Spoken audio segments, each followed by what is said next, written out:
à travers mon vécu que je parle, à travers ma perception, au travers de ma vérité en fait intérieure, mon ressenti que je parle. C'est quelque chose d'assez incroyable à quel point tout dans la vie est juste. Les différentes capacités que j'ai pu moi-même expérimenter. La clairvoyance, ça c'est certainement une des premières choses que j'ai expérimentées dans ma vie.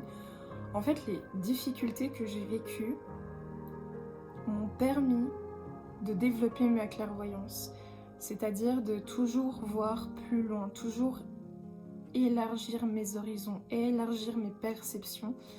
Et j'étais toujours dans cette quête de profonde vérité intérieure, profonde justice. Ayant vécu beaucoup d'injustices, j'ai cherché la justice, la justesse, être juste. Et comme je t'ai dit, la médiumnité, c'est selon moi vraiment comme un arbre avec plusieurs branches. Et sur ces branches découlent plusieurs autres infinités de branches. Et du coup, la clairvoyance, ce n'est pas qu'une chose, c'est plusieurs choses. La clairvoyance aussi, de comment je l'ai expérimentée, au-delà de chercher toujours la vérité, toujours sentir qu'il y a une vérité autre que celle qu'on est en train de te démontrer. Bien avant toute chose, j'ai aussi, et je voyais beaucoup, les auras.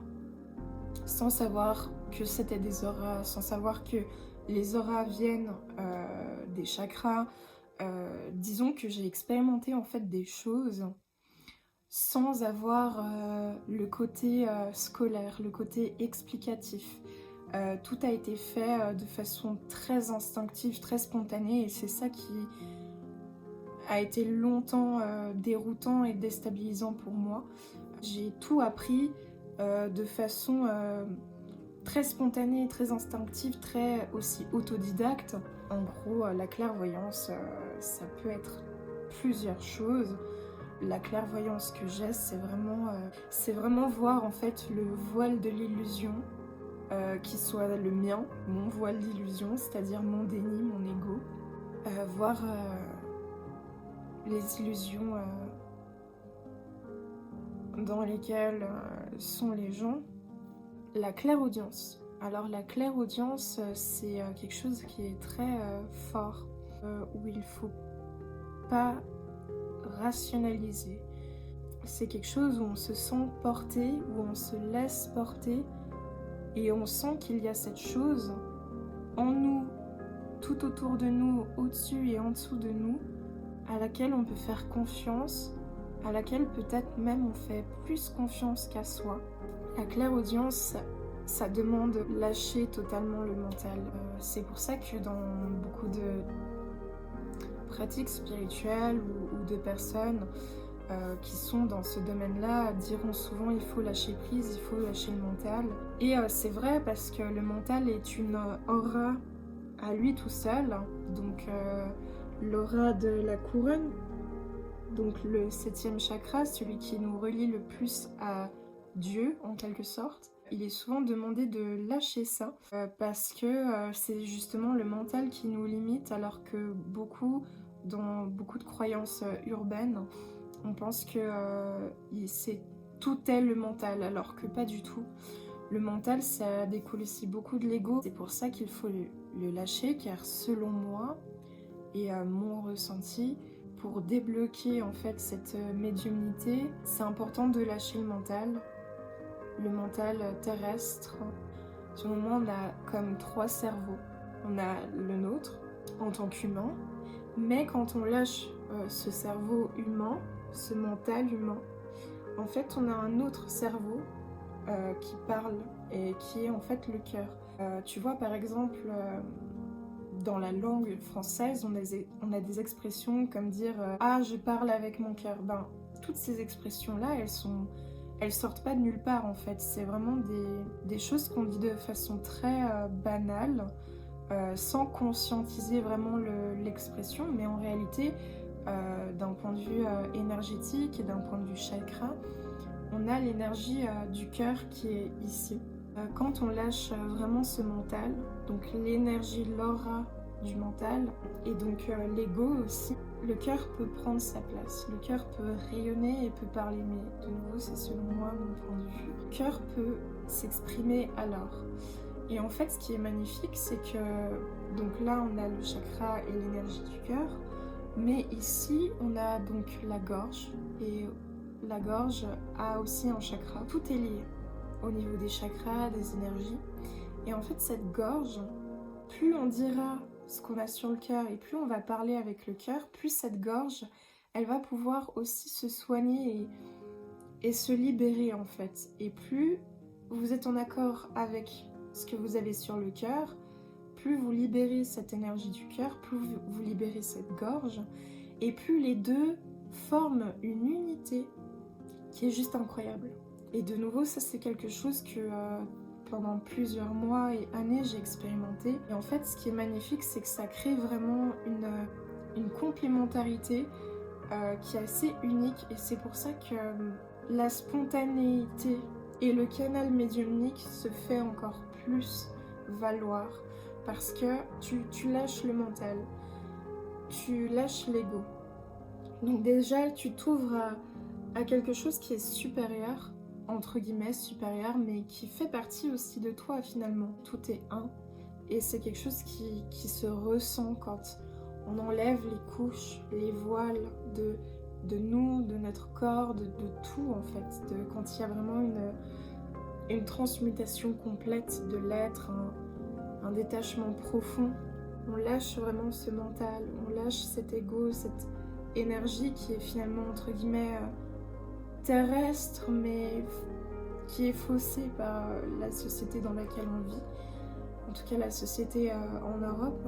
Si tu veux, quand tu parles avec cette gorge qui est vraiment ouverte, déployée, qui parle justement d'amour et qui parle avec douceur et bienveillance, ce cœur et cette gorge, c'est vraiment, l'énergie elle est magnifique, et j'ai vraiment cette énergie comme ça qui est très fluide, qui circule, et c'est toujours avec beaucoup l'énergie d'amour du cœur sacré en fait, du cœur sacré, le chakra en fait. C'est incroyable à quel point les deux se complètent et à quel point les deux se soignent ensemble. C'est vraiment dire ce que on a sur le cœur pour libérer la gorge, et plus tu le diras avec la gorge, plus tu pourras libérer ton cœur. C'est magique, c'est vraiment magnifique. Et voilà, la clairaudience, comme je t'ai dit, il faut vraiment lâcher ce mental qui réfléchit, qui pense. Finalement, lâcher le mental, c'est comme si tu étais tout le temps dans un état méditatif. Et comme si tu étais tout le temps dans un état d'être, d'amour, dans un état très fluide, comme si toi tu étais une boussole qui se laissait tout le temps guider et porter par la vie, comme si tu formais une unité vraiment avec la vie, et avec toi et avec le reste.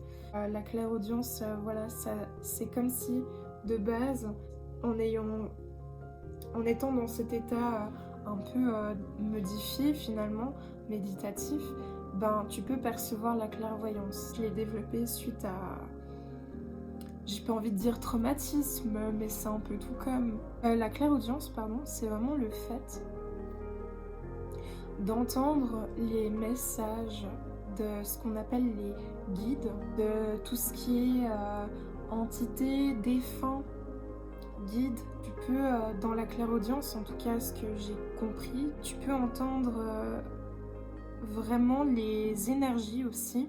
C'est très compliqué à expliquer, mais tu peux entendre les énergies des plantes, c'est-à-dire que les plantes peuvent te parler, les animaux aussi, tu peux entendre et communiquer, mais de nouveau pas d'une forme mentale, d'une forme parole, mais plus aussi dans le ressenti. La clairaudience, c'est vraiment aussi capter des messages en tout genre, c'est aussi entendre, au-delà d'entendre l'énergie des gens, c'est aussi entendre entre les lignes et entre l'ego et les paroles de certaines personnes. C'est la clairaudience, en tout cas, comme je l'ai expérimenté, ça s'est développé du jour au lendemain. Et en fait, J'ai constaté aussi que la clairaudience était beaucoup liée avec l'eau, l'élément eau. Il y a la clairsentience, au niveau du corps, choses sensitives autour de toi. La clairsentience, c'est vraiment, par exemple, transpirer, avoir très chaud quand tu es avec des personnes ou seul. En tout cas, ça se manifeste pas pour rien, cette clairsentience. Par exemple, tu marches comme ça dans la rue et tout d'un coup, tu sens une odeur qui va soit te rappeler un souvenir de ton enfance, le parfum de je sais pas qui. La clairsentience, ça se passait aussi dans l'odorat. En fait, tu sens ce qui va arriver, ce qui va se passer ou ce qui s'est déjà passé, mais d'un point de vue sensitif. Il y a aussi le fait d'avoir des frissons aussi, tout d'un coup, ou d'avoir les mains avec beaucoup de magnétisme, quelque chose de très chaud, comme si tu portais le feu en toi qui se projette dans tes mains. Et il y a aussi le côté froid que j'associe plus à la purification. Le chaud, j'associe plus ça à la guérison. Chaque médium va filtrer les choses au travers de sa propre personnalité. Chaque médium est unique en fait. Ce qui est marrant dans tout ça, c'est que souvent c'est les personnes qui viennent à toi qui te choisissent. Mais c'est pas toi qui choisis. Souvent tu veux aider, sauver, et tu penses que tu peux, et plein de choses. Et en fait, non. Il faut laisser couler ça de manière beaucoup plus fluide et moins contrôlée. Mais il y a des choses qui vont se passer en interne, à l'intérieur de toi, et puis il y a des choses à l'externe. Et en fait, tu apprends à devenir observateur, à observer, à analyser aussi. C'est aussi lié à la clairaudience, au-delà de la clairsentience. C'est que tu entends, tu sens, tu vois les guides de la personne aussi, combien il y en a, pourquoi, etc. Et en fait, ce qui est génial avec la médiumnité, je trouve, c'est que avec chaque personne, ta médiumnité, elle va se manifester à chaque fois sous une forme un peu différente. Par exemple, avec une personne, tu vas avoir des messages de, par exemple, ses guides défunts, donc des personnes décédées autour d'elle. Et là, les messages vont sortir de façon très concrète. Mais tu peux aussi avoir des manifestations de médiumnité différentes. C'est-à-dire que, par exemple, des fois, tu peux être avec un ami ou une amie, ou même quelqu'un que tu connais pas, je sais pas, et vous êtes, je sais pas, au restaurant, vous prenez un café. Et tout d'un coup, avec cette médiumnité, tu vas voir aussi des messages au niveau du café. Ou tout d'un coup, tu vas sentir une odeur. Et cette odeur, elle va te faire aller sur des plans supérieurs. Des plans qui sont pas mentaux du coup. C'est pour ça que c'est vraiment un sujet compliqué à quelque part. Parce que c'est si simple, mais c'est si simple, c'est si difficile d'expliquer la simplicité que parfois ça peut être aussi. Parce qu'il y a vraiment ce truc aussi un peu dans la vie de oui, mais c'est pas si simple les choses, la vie c'est dur. C'est des choses qui sont ancrées dans le mental et qu'il faut apprendre aussi à un moment à lâcher. Parce que oui, c'est en tout cas la médiumnité, quand tu l'as canalisée, et je dis bien canalisé, ben, c'est quelque chose qui se vit, qui est génial, qui est très vivifiant, qui est très spontané. En tout cas, moi c'est comme ça que ça se manifeste. Ben, à quelque part, cette médiumnité, elle me ressemble, quoi. C'est vraiment... ça fait partie de moi, c'est en moi et à l'extérieur de moi, autour de moi. Chaque personne a ses propres filtres. Le médium, c'est vraiment un canal qui a du coup plusieurs canaux. Il y a la clairaudience, la clairsentience, la claire-information, la clairvoyance, il y a toutes ces choses. Et la clairsentience, c'est vraiment au niveau des sensations physiques. La claire-information. Alors ça, c'est un truc incroyable, vraiment incroyable.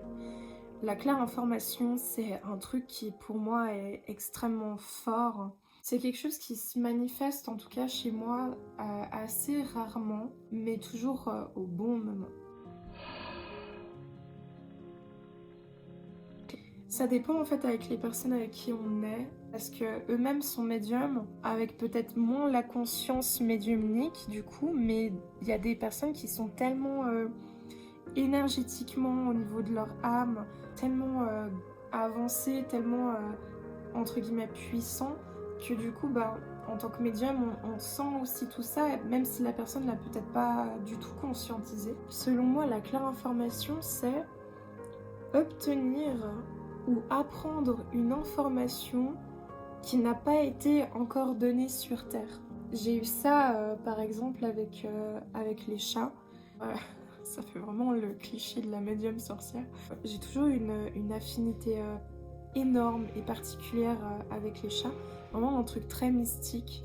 Il y a des trucs que j'arrivais à savoir, mais je savais pas comment je le savais, mais je le savais.